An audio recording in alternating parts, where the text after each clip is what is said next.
Boards में इसका weightage क्या है, जरा बाद में आपको ग्रुप में मैं शेयर कर दूंगा। एग्जैक्टली मेरे को नंबर्स नहीं पता, देखना पड़ेगा। अरे मेरे भाई ये बहुत बड़ा सेक्शन है वेक्टर अलजेब्रा। इसके अंदर 4 पार्ट्स आते हैं। एक वेक्टर आएगा, उसके बाद 3D ज्योमेट्री आएगा, फिर लाइंस आएगा, फिर प्लेन्स आएगा, ऐसे 4 सेक्शंस हैं। ठीक है, पूरा एक 200 बुक 200 पेज का बुक लगेगा, 200 लगेगा, इतना तो होना चाहिए। Let's see, depend upon your, ठीक है। वापस से जैसे मैट्रिसेस में क्या था, थियरी कॉमनली पढ़ाऊंगा, बोर्ड्स का एक ही सम में सॉल्व नहीं कराऊंगा जो मैंने मैट्रिसेस में किया, बट बोर्ड के मैं बताऊंगा ये एक्सरसाइज आपको करके आना, ये एक्सरसाइज करके आना, आपको वो होमवर्क ले करके आना। क्योंकि जे में जो पढ़ाऊंगा बोर्ड्स में कुछ अलग नहीं है, ठीक है। यहाँ पे जे में पढ़ाएंगे जो स्टेप्स हम लोग यहाँ पे जे में फॉलो करेंगे वही बोर्ड्स में ही फॉलो होंगे, ठीक है। तो कुछ अलग नहीं है। तो आपको जैसे जैसे आपका जे का चलते जाएगा वैसे से आपको बोर्ड्स अपने आप से खत्म करना है। तो घर पे बोर्ड्स का बुक मेंटेन कर दे, ठीक है। जब भी बोला पूछा जाएगा आपको लेके आना है चेक करने के लिए किया है कि नहीं किया। और बेटा थोड़ा सिंसियरली करना, जो मैट्रिसेस में जो भान किया हम लोग कंप्लीट किया है नहीं किया है, अभी भी मुझे थोड़ा क्वेश्चन मार्क है, ठीक है। तो मुझे इतना तो पता चला इतने दिन आने के बाद कि तुम लोग से काम करवा के लिया जा सकता है, तुम लोग पे छोड़ा नहीं जा सकता, इतना तो पता चल गया, ठीक है। तो I have to behind you for everything, तभी आप कुछ काम करोगे, अदरवाइज कुछ काम करने वाले नहीं है, ये तो मुझे पक्का है, ठीक है। तो मैं वो दिमाग में रखूंगा जब ये चैप्टर चलता है। ये द इम्पोर्टेंट चैप्टर बोल रहा हूँ जेई के लिए, और जेई का भी देखेंगे तो एनालिसिस हम लोगों ने देखा था, उसके अंदर समझ में आ रहा है 3 से 4 क्वेश्चन जेई में line, planes, 3D and vectors से आते हैं। कितने? 3 से 4। कोई के पेपर में 4 भी क्वेश्चन पूछे तो 4 क्वेश्चन मतलब 16 मार्क, 3 क्वेश्चन मतलब 12 mark, quite a big number. समझ में आ रहा है? Is that clear? तो बहुत अच्छा खासा नंबर है, और ऐसा नहीं है कि बहुत डिफिकल्ट चैप्टर है। आप कायदे से इज्जत से पढ़ो तो आपसे बन जाएगा, कोई भी डिफिकल्ट पार्ट नहीं है। मैं जेई का बोल रहा हूँ, जेई का बन सकता है तो बोर्ड्स तो बनना ही बनना है। समझ में आए? अब ये चैप्टर को ऑलरेडी फिजिक्स में आप लोगों ने पढ़ा है कि नहीं पढ़ा है, ठीक है। अभी मुझे बताओ वेक्टर क्या है एंड स्केलर क्या है? बताओ देशमुख, बताओ।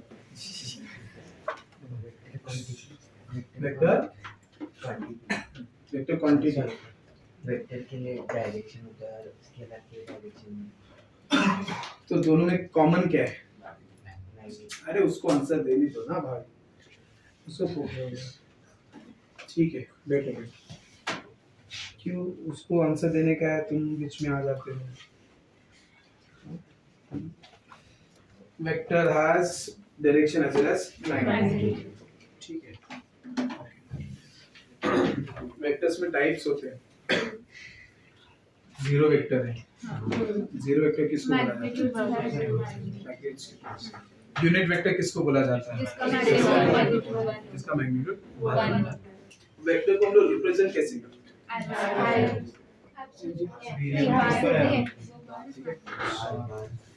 ये मैंने वेक्टर लिखा ऐसे, तो दिस इज माय वेक्टर।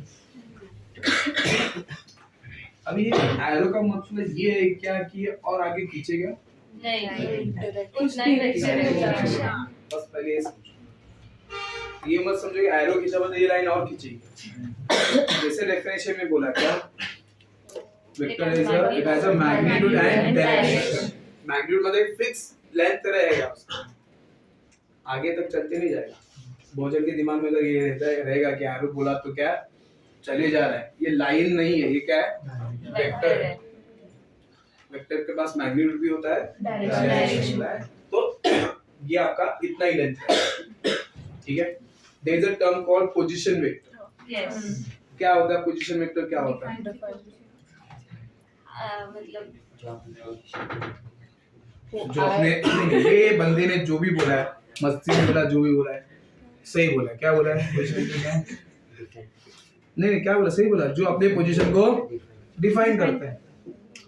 अभी पोजीशन को डिफाइन करने के लिए मुझे किसी का तो रेफरेंस देना पड़ेगा, ओरिजिन के ठीक है। It can be any point, generally we take the origin as a reference, ठीक है। कोई भी पॉइंट का पोजीशन वेक्टर फाइंड आउट करना मतलब उसका पोजीशन फाइंड आउट करना with respect to that fixed point in the plane, ठीक है। कोई भी पॉइंट, नॉर्मली हम लोग क्या लेते हैं उसको ओरिजिन लेते हैं, पर ये कंपलसरी है क्या? नहीं, can take any point as a reference point, ठीक है।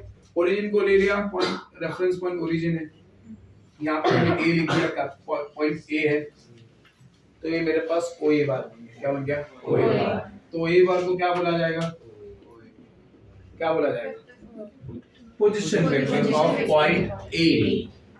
क्या बोला जाएगा? Position vector of point A. समझा या नहीं समझा?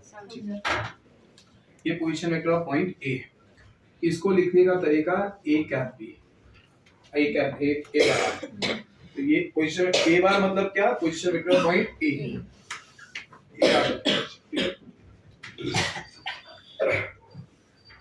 सॉरी, अगर मेरे पास दो पॉइंट्स दिए, चलो इसके पहले और एक चीज बता देता हूँ। ये तो मेरा वेक्टर का रिप्रेजेंटेशन है, this is called triangle law, पता है आपको? Yes, A B, triangle of vector addition, triangle of vector addition. क्या है वो? A B bar plus plus B C bar plus AC bar, A C bar और C CA bar is equal to 0 0 bar. Triangle of addition, A B plus B C plus C is equal to 0 bar, ठीक है। या हम लोग बोलते हैं इसको A B bar plus B C bar is equal to A C bar. तो हम लोग ने same vector law of addition को मैंने बोला कि रिजल्टेंट वेक्टर के टर्म्स में लाया, मतलब A C bar is called the resultant vector of sum of this two vectors. A B bar plus B C bar gives the resultant vector A C bar. ऐसे में देख सकते हो, ऐसे दोनों तरीके से हम उसको रिप्रेजेंट, ठीक है। अगर आपको सेट ऑफ 3 वेक्टर्स दिए हैं और पूछा है, क्या पूछा है कि are they form a triangle, 3 vectors दिया है और क्वेश्चन पूछा है are they form a triangle, ये कैसे चेक करेंगे? दो वेक्टर्स का टेल और टेल में एंगल 120, एडिशन Add करो तीनों vectors, simple, add all the 3 vectors, if it comes to 0 means they form a triangle, simple। समझ में? 3 वेक्टर्स दिए आपको, क्वेश्चन पूछा है they form a triangle or not, अगर है तो क्या चेक करना आपको? उसका एडिशन। अगर एडिशन 0 आया मतलब क्या हुआ? ट्रायंगल, अदरवाइज ट्रायंगल, सिंपल सब, ठीक है। Vector of vector addition of triangle. अगर मेरे पास 2 पॉइंट्स दिए ए एंड बी, उसको अगर मुझे पोजीशन वेक्टर के टर्म्स में लिखना है तो कैसे लिखेंगे? बी के कोऑर्डिनेट्स यहाँ पे पॉइंट है, मतलब ए मतलब फिक्स पॉइंट, ओ पॉइंट, इसको ज्वाइन किया, इसको ज्वाइन किया, दिस इज दिस ये वेक्टर्स है, इसको ज्वाइन किया ऐसे में, तो क्या बना था? तो क्या लिखेंगे हम लोग? Plus A B bar plus B O bar is equal to 0। तो ए बी बार को मैं क्या लिख सकता हूँ? राइट हैंड साइड में लेके आएगा minus of B O bar minus of O A bar, और minus of B O bar can be written as O B bar minus O B bar can be replaced by B bar and O A bar can be replaced by A bar. तो A B vector को हम लोग क्या कर सकते हैं इस तरीके से पोजीशन वेक्टर्स के टर्म्स में। बेसिकली क्या होता है, वो उल्टा होता है, B bar minus A bar, this is how we can write any vector in terms of position Position. vectors. समझ में? ये ट्रायंगल लॉ ऑफ एडिशन यहाँ पे, ठीक है? ये मैं क्वाड्रेटर में यूज कर सकता हूँ। हाँ पैरेललोग्राम का अलग होता है। एडिशन में यूज कर सकते, मतलब क्वाड्रेटर में यूज कर सकते हैं क्या? हाँ कर सकते हैं। क्या आएगा? AB इसको ऐसे ज्वाइन किया तो मेरे पास दो ट्रायंगल्स बन जाएंगे। हाँ तो क्या लिखा जाएगा? पहले तो AB bar plus BC bar plus BC bar plus CA बार, या रिजल्टेंट वेक्टर के टर्म्स में लेंगे तो क्या आ जाएगा? AC। उसके बाद इस ट्रायंगल के लिए जाएंगे तो क्या आएगा? AC bar plus CD bar is equal to AD bar. चलेगा? अभी AC बार में ये वैल्यू डाल दिया तो क्या बनेगा? AB bar plus BC bar plus CD bar is equal to AD bar. तो अभी ये इसकी जरूरत नहीं है। अगर क्वाड्रिलेटरल है तो मैं डायरेक्टली बोल सकता हूँ this plus this plus this. अच्छा, this plus this plus this is equal to this. फिर से आपको यहाँ पे जैसे ट्रायंगल में बोला गया, तीनों वेक्टर्स को ऐड करो, क्या मिलेगा? 0 मिला, मतलब ये form of triangle. Like 4 vectors दे दिए, चारों का क्वाड्रेटर। नॉर्मली ट्रायंगल में पूछा जाएगा, इस पे नहीं पूछा जाएगा। ऐसा तो मैं अभी पेंटागन के लिए भी बना सकता, हेक्सागन के लिए बना सकता, पॉलीगन ऑफ n साइड्स, जितने वेक्टर्स है उसके लिए सेम लॉजिक लगेगा। Is that clear? ज्योमेट्री में ये बताना मेरा काम ही तो बता। रेगुलर पॉलीगन एंड पॉलीगन, इसमें फर्क समझ में आता है?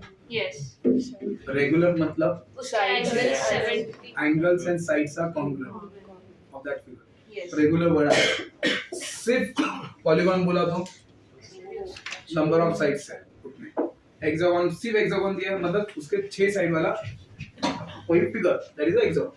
रेगुलर हेक्सागन बोला तो और साइड्स आर सेम। वो सिंपल चीजें आती हैं, ठीक है?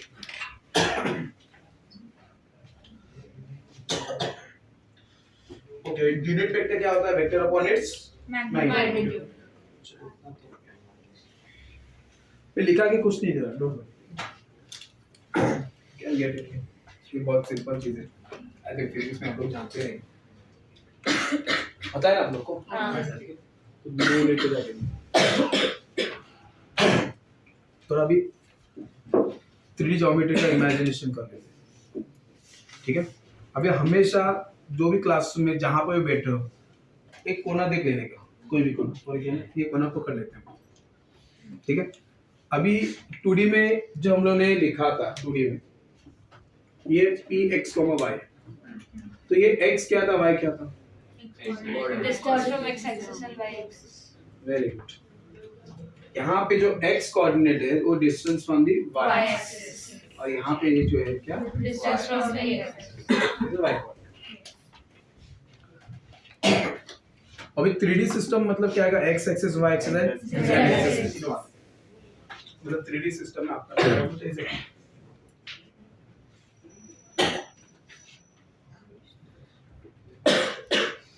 तो ये जो कोना बोल रहा है ये है कोना, या x एक्सिस हो गया, ये y एक्सिस हो गया, और ये z एक्सिस। अभी यहाँ पे कोई पॉइंट है स्पेस में, तो ऑब्वियसली उसके कोऑर्डिनेट्स क्या आ जाएंगे? px, x, y, z। अभी इसका इमेज गिराएंगे हम लोग xy प्लेन में।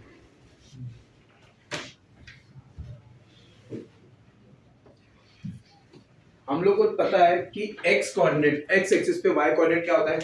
0। y एक्सिस पे x कोऑर्डिनेट 0। तो वैसे xy प्लेन में z कोऑर्डिनेट 0, yz प्लेन में x कोऑर्डिनेट 0 एंड zx में y कोऑर्डिनेट 0। तो ये जो मैंने क्या किया, इमेज ड्रॉप किया है p का, कहाँ पे? xy प्लेन में। तो इसके कोऑर्डिनेट्स क्या हो सकते हैं बताओ? x, y, x, y, x, y, 0। समझते? yes आया ना? मतलब आप पकड़ोगे ये चीज जो है distance of point from the y axis, मतलब ये x कोऑर्डिनेट। ये y, समझ में आता है? आया ना? कलर नहीं यूज, ओके?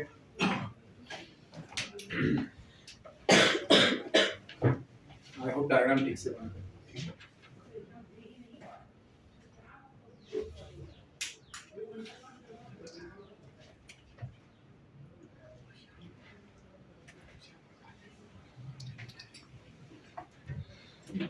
के बाद यहाँ तक सबको क्लियर?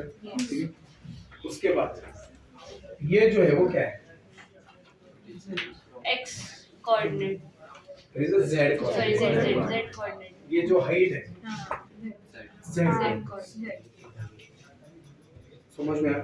हाँ.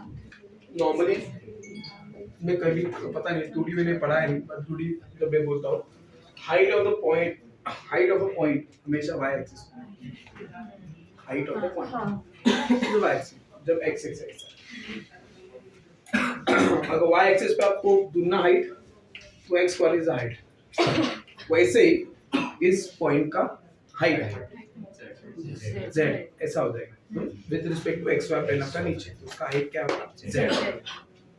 यहाँ तक सबको क्लियर? Everyone understood? ठीक है। अगर आप इमेजिन करोगे, अगर मैं यहाँ पे खड़ा हूँ, ये मेरा P है, नीचे P डैश है, समझ में आ रहा है? तो ये Y है, पीछे X axis, Y axis, Z axis, तो मेरा हाइट क्या हो गया? सबको समझ में आया? मेरा distance from this wall X coordinate, distance from the behind wall हाँ, तो ये डिस्टेंस कहीं पे भी रहे, समझ में आ रहा है? ये हमेशा क्या रहेगा? हमेशा सेम ही रहेगा. सेम ही रहेगा। What is that? Y। Y. ये हमेशा क्या रहेगा? X, और ये हमेशा क्या रहेगा? Z। क्लियर है सबको? हमेशा इमेजिन करो इसको, ये चीज बहुत आराम से बन जाएगा। एक फंडामेंटल, ठीक है, ये कहीं पे लिख के रखना तो लिख के रखो, मगर दिमाग में एकदम फिट करके रखो, एकदम फिट होना चाहिए। इस पे कभी भी डाउट नहीं आना चाहिए। अभी जो मैं बोल रहा हूँ पहले समझो, उसका अपनी लैंग्वेज में लिखो। मैं क्या बोल रहा हूँ, अगर आपको अपने चॉइस के मैग्नीट्यूड का वेक्टर चाहिए तो क्या करोगे? मुझे सपोज 5 मैग्नीट्यूड का वेक्टर चाहिए, तो व्हाट विल यू डू? पहले तो आपको ढूंढना पड़ेगा मुझे जो 5 मैग्नीट्यूड का वेक्टर चाहिए, जिस भी डायरेक्शन में चाहिए, उस डायरेक्शन में मेरे पास कोई वेक्टर है या नहीं। पहले तो रिक्वायरमेंट वो, मुझे वेक्टर चाहिए, मेरे मन चाहे मैग्नीट्यूड का वेक्टर चाहिए, सपोज में 5 मैग्नीट्यूड का वेक्टर चाहिए। If I want the 5 magnitude vector, how to get that? First I need to find is there any vector which is parallel to our direction, जो भी हम लोग के डायरेक्शन को चाहिए उस डायरेक्शन को एक पैरेलल कोई वेक्टर है क्या? First check that. आपके क्वेश्चन में या जो भी आप इन जनरल बता रहा हूँ, समझ में आ रहा है? अगर ऐसा कोई वेक्टर मिलता है तो उस वेक्टर को क्या करना पड़ेगा? उसका यूनिट वेक्टर निकालना पड़ेगा। क्या निकालना पड़ेगा? How to get a unit vector? Vector upon its magnitude. तो भी वेक्टर है, उसका मैग्नीट्यूड से डिवाइड। मैग्नीट्यूड मतलब क्या? उसका लेंथ होता है, याद रखो, लेंथ ऑफ दैट। तो वेक्टर को उसके मैग्नीट्यूड से डिवाइड किया तो यूनिट वेक्टर मिला, तो उस यूनिट वेक्टर को अपने मैग्नीट्यूड से क्या करो? मल्टीप्लाई करो, आपको वेक्टर मिल जाएगा। क्लियर है? मैंने क्या बोला, सबको समझा? अगर मुझे 5 मैग्नीट्यूड का वेक्टर चाहिए तो मैं क्या करेगा? उसके पैरेलल कोई वेक्टर है वो फाइंड आउट। अब वो पैरेलल कोई वेक्टर मिला तो मैं क्या करूंगा? उसका यूनिट वेक्टर फाइंड आउट करूंगा, फिर उसको उस मैग्नीट्यूड से मल्टीप्लाई। ये याद रखना, ये बहुत छोटी चीज है, मगर ये बार बार नहीं बोली जाएगी, मगर ये आप अप्लाई करने के लिए भूल जाओगे। आपको जो भी समझा है, जैसे भी समझा, आप अपने लैंग्वेज में लिख सकते हो। मैं इसको कोई इंग्लिश में सेंटेंस नहीं बना सकता, ठीक है? तो यहाँ पे ऑलरेडी कुछ डिफाइन लिखने का टाइम चाहिए थे। हाँ, जिसको जो लिखना है, I'm not saying it write your own language. You can write it in Marathi also, Hindi also, Gujarati, Telugu, Malayalam, whatever, whichever language you use, whichever जो जिसमें आप comfortable. Don't trust your brain कि नहीं याद हो जाएगा, बस simple तो बताया सर। आज याद है, कल नहीं रहेगा, ठीक है?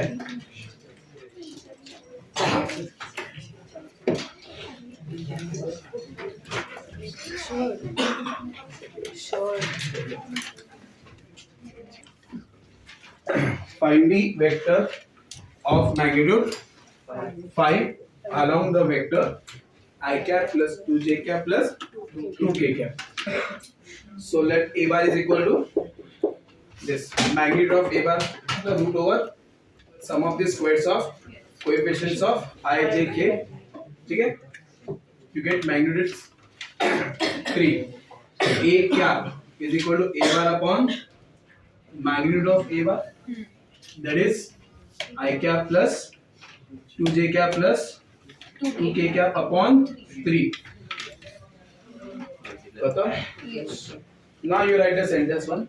Therefore, the vector of magnitude 5 along a bar is equal to. Therefore, vector of magnitude 5. Therefore, vector of magnitude 5 along a bar. लिखूं क्या? मुझे ना सेंटेंस लिखने के लिए बहुत बोर होता है. Vector of magnitude 5 along a bar is equal to 5 into a cap. 5 into I cap plus 2j cap plus 2k cap upon 3. ठीक है?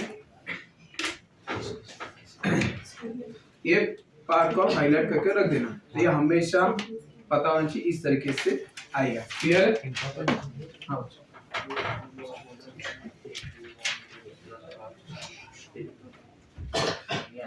आप मैग्नीट्यूड आप चॉइस या बट चॉइस मैग्नीट्यूड जो भी अपने पास एक डिफाइंड मैग्नीट्यूड. ठीक है? इंग्लिश में लिखना जरूरी नहीं है. कोई इंग्लिश पढ़ने नहीं आ रहा है. ठीक है? ना मेरा इंग्लिश अच्छा है ना आप लोग का भी इंग्लिश अच्छा है. I believe in that. किसी का इंग्लिश अच्छा है. ये कहीं ना कहीं कोई ना कोई कुछ ना कुछ तो मिस्टेक करता रहता है. ग्रामेटिकल मिस्टेक बहुत होते हैं. प्रोनाउंसिएशन में प्रॉब्लम्स है. तुला समजलं का? तुला समजलं. ठीक है. डन. क्या बच्चे? तो यहाँ पे ऑलरेडी डिफाइंड है. क्या डिफाइंड है कि along the x axis I cap is a unit vector. Defined है. Universally defined. एक यूनिट वेक्टर है I cap जो along the x axis है.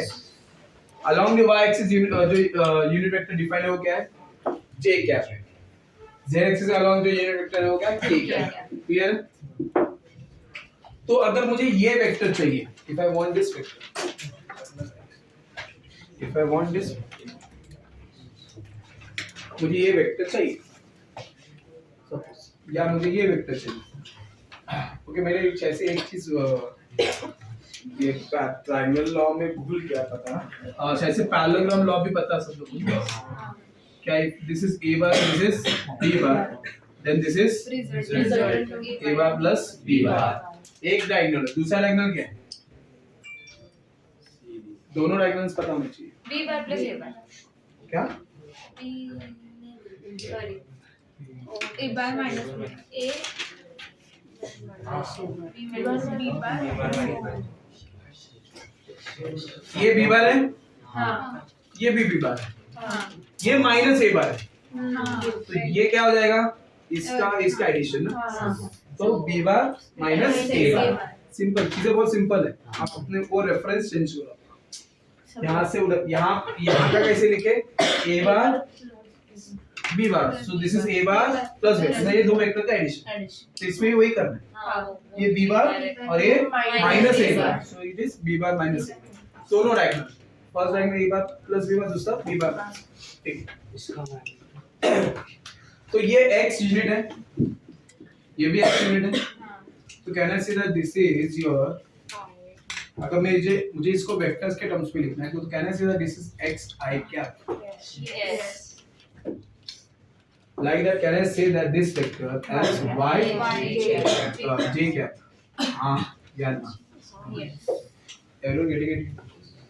तो ये क्या हो जाएगा? X I cap plus Y. ये पैरेललोग्राम ही है. हाँ. रेक्टेंगल पैरेललोग्राम होता है.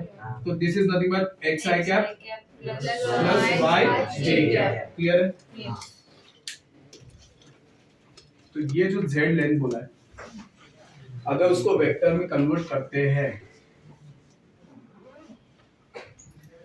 तो ये कौन सा वेक्टर हो जाएगा? Along this we have a k capital vector और ये लेंथ कितना है? z। मैग्नीट्यूड तो z है तो ये z k है। सबको समझा या नहीं समझा? तो अगर मुझे ये यहाँ पे OP वेक्टर पूछा कैसे नहीं,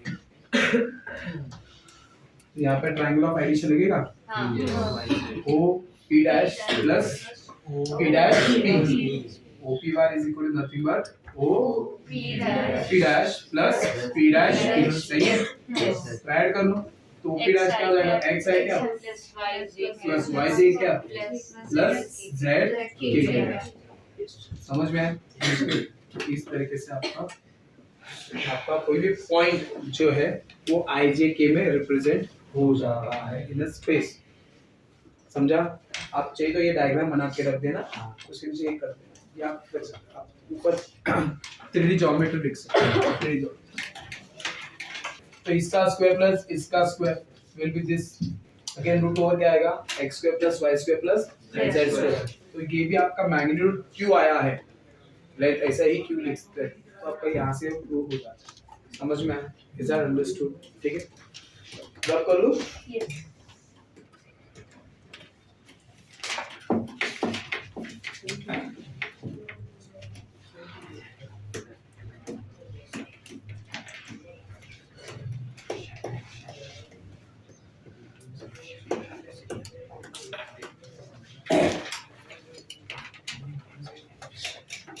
ये इंफॉर्मेशन है, ये वापस से ये आप ये समझो कि ये बेस बना रहे हो आगे के चैप्टर्स के।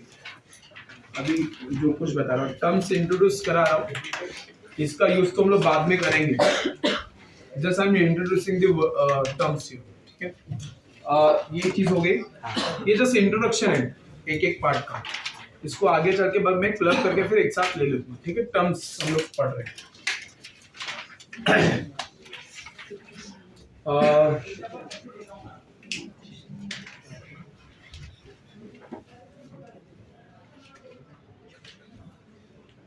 कुछ तो था मेरे दिमाग में,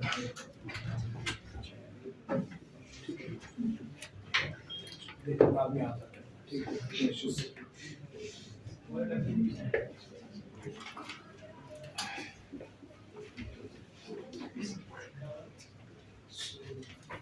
एक्स वाई जेड, ठीक है? 3D ज्योमेट्री कोई एक यहाँ पे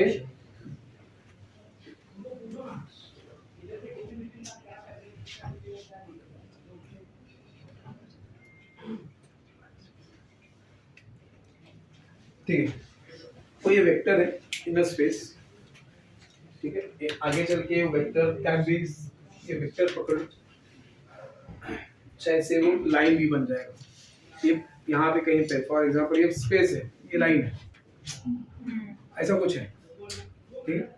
अभी क्या करना है, ये जो लाइन है या ये जो भी वेक्टर है उसको पैरेलल वेक्टर निकालना है जो ओरिजिन से पास हो जाए। कहा जाएगा ओरिजिन, ऐसा हम लोग एक निकालेंगे, ठीक है? जो ओरिजिन से पास हो।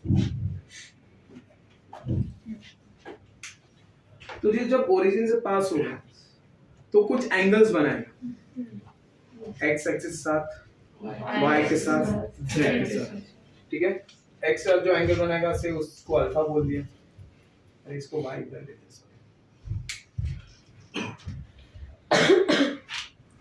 ठीक है? फिर इसको बीटा बोल दिया और इसको गामा। अभी ये सारे एंगल्स को क्या बोला जाता है? Directed angles. क्या बोलेगा? Directed angles. तो डायरेक्टेड एंगल्स क्या है? इज द एंगल्स, आगे angles made by the vector और line with the coordinate x, ठीक है? से x y z respectively with sorry the x y z, ठीक है? Alpha beta gamma respectively. Is that clear? सबको समझा? अभी मुझे बताओ, ये जो हम लोग अगर 3D ज्योमेट्री पकड़ रहे हैं और x एक्सिस है, y एक्सिस है, z एक्सिस है, मुझे बताओ ऐसे कितने पोर्शंस आएंगे आपके स्पेस में? जब हम लोग 2D पता है मुझे क्वेश्चन थोड़ा बहुत नहीं समझा रहेगा। 2D में हम लोग 4 सेक्शन बोलते हैं, first quadrant, second quadrant, third और फोर्थ क्वाड्रेंट। जब ये पार्ट देखते हैं जिसमें हम लोग 3D देखते हैं तो उसमें आप कितना पार्ट देख सकते हो? 8 पार्ट। कैसे? चलो ये y एक्सिस z एक्सिस है, ये x एक्सिस है, ये y एक्सिस। इसके बाजू वाला रूम ले लो तो उसके अंदर नेगेटिव x एक्सिस चला जाएगा, बराबर ना? इसके पीछे वाला रूम देखो, negative y axis, x positive y negative. इसके डायगोनली पीछे जाओ तो x भी नेगेटिव आएगा, y नेगेटिव। तो ये आपके एक ही फ्लोर पे कितने बने? 4। यही चीज मैं नीचे वाले फ्लोर में जाऊंगा, पूरा का पूरा नीचे 8। अब मतलब नीचे 4 होगा, टोटल कितना? 8। मतलब हम लोग ऐसा कुछ पकड़ते हैं, ऐसा कुछ बन जाएगा। समझते हो कुछ? पेन ज्यादा बड़ा नहीं, ठीक है? ये फर्स्ट सेक्शन हो गया, x y z। दूसरा ये y और ये नेगेटिव x और z, ये वाला पोर्शन, इधर वाला पोर्शन, इधर वाला। एप्पल जाके कट करो, एप्पल को ऐसा ऐसा और ऐसे, ऐसा x एक्सिस, ऐसा y एक्सिस और ऐसे z के लिए कट करो तो आपके 8 पार्ट्स निकलेंगे, 8 सेक्शंस हैं। समझे या नहीं समझे? ठीक है, तो उस तरीके से आपके एंगल्स मेजर कर सकते हैं, हाँ या ना? तो there are how many possibilities to have the direction angles? 8 different what क्या पेयर्स नहीं बोलेंगे क्या, sets, 8 different sets you will get of direction angles। सबको समझा या नहीं समझा? डिपेंड करेगा कि आपका वो वेक्टर आप कहाँ से ले, किस हिसाब से, उस हिसाब से आपके 8 डिफरेंट केसेस बन सकते हैं। क्लियर है? हाँ या ना? आगे तो अल्फा बीटा गामा क्या है? Are the directed angles made by the vector और line with the positive I said with the coordinate axis, ठीक है? are called as directed angles, ठीक है? if I take the cos of those angles, क्या उसका cos लूंगा उस angle से तो उसको बोलेंगे डायरेक्शन कोसाइंस। क्या बोलेंगे इसको? Direction cosines. तो डायरेक्शन कोसाइंस मतलब cos किसका लेना है? डायरेक्टेड एंगल्स का। समझ में आया? Everyone understood? ठीक है, डायरेक्शन कोसाइन सबको समझ में। अभी थोड़ा सा इमेजिनेशन की जरूरत है और एक डायग्राम बनाऊंगा।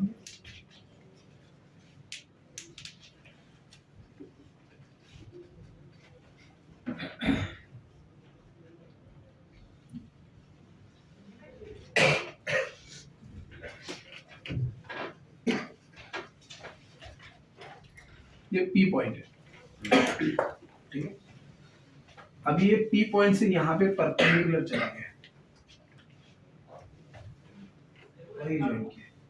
ये सब परपेंडिकुलर थोड़ी है, डी में परपेंडिकुलर है, ठीक है? अब इसको कैसे इमेजिन करोगे? अभी मेरे को देख के इमेजिन करो क्या, ठीक है? ये P है, अभी ये P से यहाँ पे लाइन खींचा मैंने। आप 2D की इमेज से देखो, ऐसे यहाँ से देखोगे ऐसे तो पॉइंट यहाँ पे गिरे है ना, वो जो अगर x एक्सिस पे अगर मैंने यहाँ से ऐसे देखा तो वो इंटरसेक्शन किधर आएगा? उधर आएगा ना, तो उधर जा रहा है वो पॉइंट, तो 90 डिग्री जाएगा या नहीं जाएगा? सीधा लाइन खींचूंगा तो 90 डिग्री जाएगा, हाँ टेढ़ा आएगा तो 90 डिग्री नहीं आएगा, सीधा आएगा 90 डिग्री होगा। तो अभी इस पी का इधर से डिस्टेंस कितना है? ये कौन सा है, कौन सा वॉल है? YZ। अभी फिक्स कर जाते लिख देना है, सॉरी लिखना मत, आगे बात मतलब ये YZ पे ना, ठीक है? तो इस पॉइंट से इसका डिस्टेंस कितना है? x है। तो कहना है से दैट ये जो पॉइंट यहाँ पे गिरा है लाइन ज्वाइन करेगा, उस पॉइंट का उधर से डिस्टेंस कितना रहेगा? y क्यों रहेगा? आपस से इमेजिन करो, मैं क्या समझ में आ रहा है? ये P पॉइंट है, इसका डिस्टेंस यहाँ से कितना है? x है। मैं इधर से लाइन खींचा हूँ, पर ये लाइन ऐसे गया क्या, टेढ़ा गया क्या, या ऐसे गया क्या? नहीं, मैं बोला कि सीधा इसी इमेज में खींचना है। तो ये पॉइंट, ये लाइन जो खींचा है, जो आप वहां पे देख पा रहे हो, एक्स एक्सिस पे आके गिरा है, तो यहाँ से गिरा वो पॉइंट पे गिरा है, 90 डिग्री पे गिरा है। ऐसे जाएगा तो 90 डिग्री नहीं जाएगा, ऐसे जाएगा तो 90 डिग्री होगा। तो अगर इसका डिस्टेंस x है तो उसका डिस्टेंस भी क्या रहेगा? x। Everyone understood? समझा? तो ये x है, इसको O माना, इसको R मान लेते हैं। P के कोऑर्डिनेट्स क्या है? इस एंगल को क्या लिखेंगे? Alpha. Thank you. This is alpha, right? तो what is cos alpha here? X by R. x by R. Is there anyone having doubt in this? No. सबको समझे? Yes. So similarly, can I get cos beta here? Yes. What will be this? Y by R. And cos gamma, it will be Z by R. सबको समझे? Yes. कोई मुझे बता पाएगा what will be the r here? R vector. नहीं. r क्या रहेगा? हाँ, r is the magnitude of OP bar ना? हाँ, magnitude of. r is the distance ना? Yes. इसका OP का distance. Distance मतलब ही magnitude होता है, पहले दिमाग में डाल दो. Yes. तो r अगर distance दिया है तो what is that OP bar? Magnitude. हाँ तो क्या आएगा? magnitude बोलो कितना आएगा? कितना आएगा? वो कितना आएगा? R.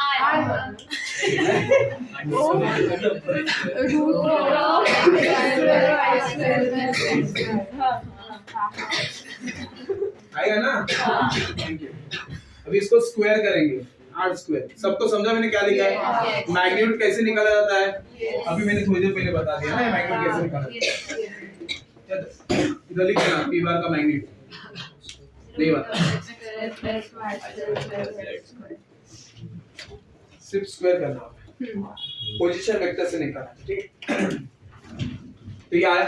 What is x here? r cos alpha। तो यहाँ पे क्या देगा? r square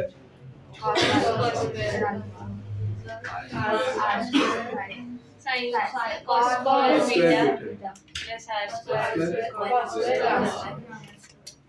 R square. R square common 1.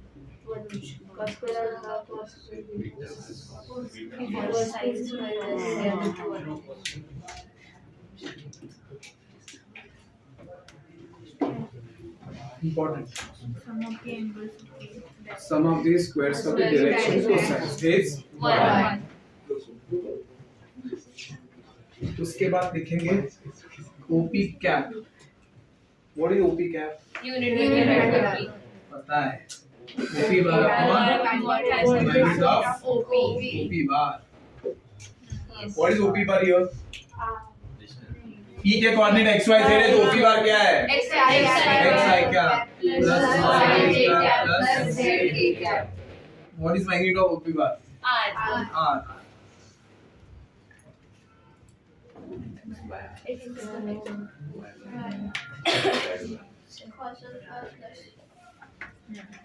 क्या आएगा? cos alpha I cap plus cos beta J cap plus cos gamma K cap। तो आपको ये समझ में आना चाहिए, कोई भी यूनिट वेक्टर हो उसके जो आईजे के कोएफिशिएंट्स होते हैं वो उसके क्या होते हैं? Direction cosine. For any unit vector कोई भी यूनिट वेक्टर निकालोगे तो उसके आईजे के कोएफिशिएंट्स क्या है? Direction cosine. समझ गए? ये चीज याद रखना। दूसरा, sum of the squares of the direction cosine is 1। ये आपको याद रखना। आप क्या करोगे? टाइम तो कम है, यहीं पे रुक देता हूँ, ठीक है? फोटो मार्क आएगा, ये लिखो, वो लिखो, फिर ये लिखो। हाँ? ठीक। मैंने क्या बोला? इस पॉइंट का, इस पॉइंट का ये प्लेन, कौन सा प्लेन? YZ। क्या है? डिस्टेंस कितना है? x। इसका पीछे से डिस्टेंस, इसका xy से डिस्टेंस z। इतना समझा? अभी इस पॉइंट का x एक्सिस से डिस्टेंस कितना आएगा? तो सोचो। हाँ, Root of इमेजिन करो, सब कुछ मिल जाएगा आंसर। सोचो मत। x से distance। इसका x axis plus z square क्या क्या? y square plus z square y square plus z square. सबको समझा कैसे? हाँ, कि नहीं समझा? समझा। ठीक है। नहीं समझा, नहीं समझा, मैं तो भी नहीं समझा था पहले। ठीक है, अभी ये पॉइंट इधर है, हम लोगों को क्या चाहिए, इसका इधर से ये डिस्टेंस है ना, आप इधर आके देख सकते हो। ये मतलब ये पूछा है मैंने, ये क्या है, root over X square plus Y, root over तो याद है क्या बोल रहा हूँ, समझना पढ़ने के लिए, तो ये क्या रूट ओवर बोला, तो आप ये आर पढ़ रहे हो, कैसे चलेगा, तो इस आर मतलब क्या, root over X square plus Y square plus Z square.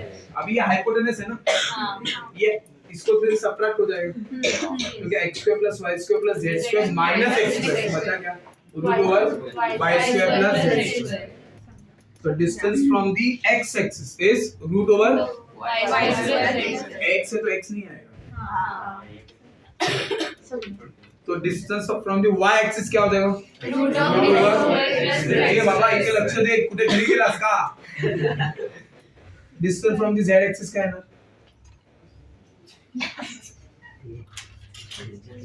z axis, म्हणून घरी जायचं नसतं, घरी कशाला कम आईने काय बनवलं असणार, चिकन आहे की मटण, तांबडा पांढरा बनवलाय की नाही बनवलाय, हा हे डोक्यावर चाललंय का, मग distance from the y axis क्या आएगा, root over x square plus z square, distance from the z axis root over x square plus y square रहेगा, धन में नहीं बताना।